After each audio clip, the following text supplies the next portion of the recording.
রাশেদ, আমি জানি না আজকের চাঁদ আপনার দেখার সৌভাগ্য হয়েছে কিনা, আমার দেখা হয়নি। রাতের আকাশে নাকি আজ গোলাপি চাঁদের দেখা মিলেছে।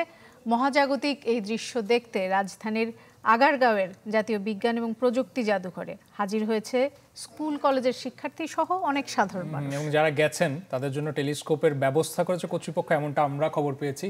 কি কারণে এমনটা হয় শিক্ষার্থীদেরও তারা বুঝিয়ে বলেছেন এবং বিশেষজ্ঞরা ছিলেন সাথে।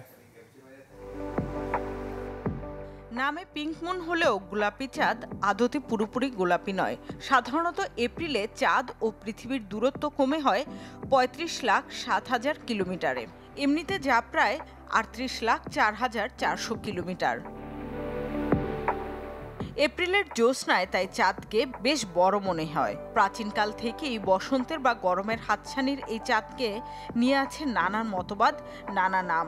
উত্তর আমেরিকার বুনো ফুল ফ্লক্স এই ঋতুতেই ফুটে, তাই সেখানকার মানুষ একে পিঙ্ক চাঁদ নামে ডাকে। অনেকে আবার একে গ্রাসমুন, এগমুন, ফিশমুন নামেও ডাকেন।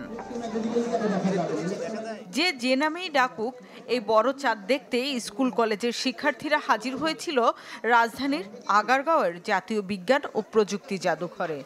বিজ্ঞান আমাদেরকে সংস্কৃতির সাথে মিশে একটা সঠিক তথ্য দিল।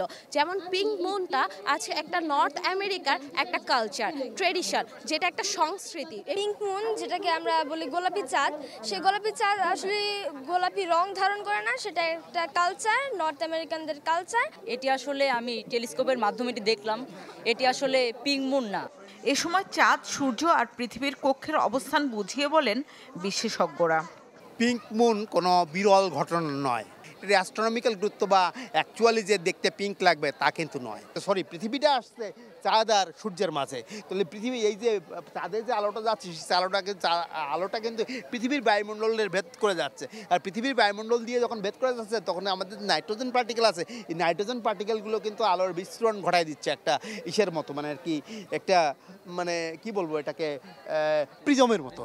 প্রতি বছরই এপ্রিল মাসে এই মহাজাগতিক আলোছায়ার খেলার সাক্ষী হয় পৃথিবীবাসী। শামিমা সুলতানা, চ্যানেল 24, ঢাকা।